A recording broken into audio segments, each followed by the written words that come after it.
We're in the woods today. I'm on my lunch break and I was told there's a standing stone in here, but I can't find it. It might just be a regular stone. And it got me thinking about, while I was walking through here, got me thinking about gravity. Now, they, you hear these flat earthers say things like, well, they can't explain gravity. That's absolutely true. Science has absolutely no idea what gravity is, or how gravity actually works. It's a complete mystery. Now, we know how it works. Obviously, we're standing here and we know that planets revolve around the sun and this kind of thing. But the things what they told us in school, that gravity was generated by the spin of the Earth, is absolute bullshit. Clearly that's not true. Gravity is some kind of other force. It's probably almost certainly one of the, if not the most important force in the entire cosmos and universe. Now, one of the reasons I can't stand these Bill Nye, Brian Cox types is because they try to make out that science has solved everything, or if they haven't solved everything, they're extremely close to solving everything.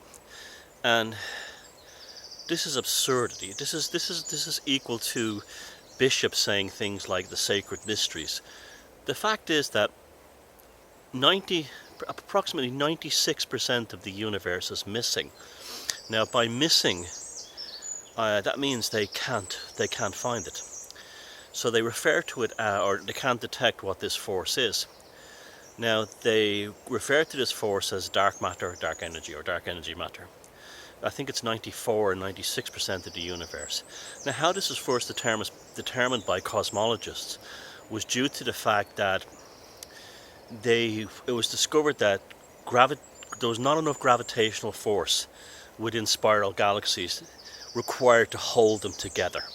So the force of gravity was coming from outside of the internal generated mass, spin and velocity of the rotating spiral galaxy.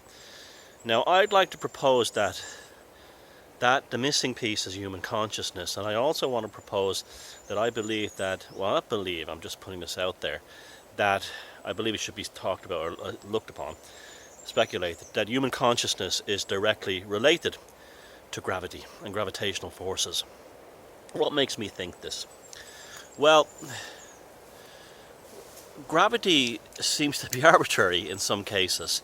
It seems to be not rigid. Now, we all aware of these stories and of the Indian Hindu mystics who could actually float. We're aware of levitation has been reported during times where basically psychic breakdown, things like what we would call demonic possession and so on, has taken place. There are sports stars who seem to defy gravity. In basketball, you will occasionally see something, or in gymnastics, that just seems beyond the boundaries of just their, the faculties of extremely primed human athletic forms. There's lots of stories of people falling from heights off buildings and not crushing themselves and so on. There's stories of people who, like there's the idea that someone who has a fall and it seems to take a long time to hit the ground. Now, that shows you the clock speed of consciousness is very strange, but also the perception of the environment seems to be directly related to human consciousness. Now, this brings us back to things like Stonehenge and the Great Pyramids and the megaliths and all this stuff. What if gravity was different back then? What if these, what they call giants, and they may have only been, 7 or 8 feet tall. That's huge by human standards. But that's all you would need for someone to essentially be considered a giant back in their time, especially later time when people were smaller. That we're dealing with this idea of less gravity that was, created by human perception of the environment. If you have a belief that gravity is not rigid and can be altered through human consciousness changes, you could probably lift very heavy weights. Well, we know that from, you know, the famous stories of mothers lifting in like an SUV off their child after it's had an accident and this kind of thing. There was also a video a few years ago of a kid being run over by a truck, and the kid was fine, and you had all these like idiots saying things like it was proof of an alien or reptilian, obnoxious stuff. I hate all that crap. But it would make sense, I guess, on a Fortean level, that this dark matter energy is actually human consciousness, and human consciousness is holding the entire universe together by our perception and our awareness of it. If you extrapolate the Copenhagen experiment up to the cosmic level, then why not?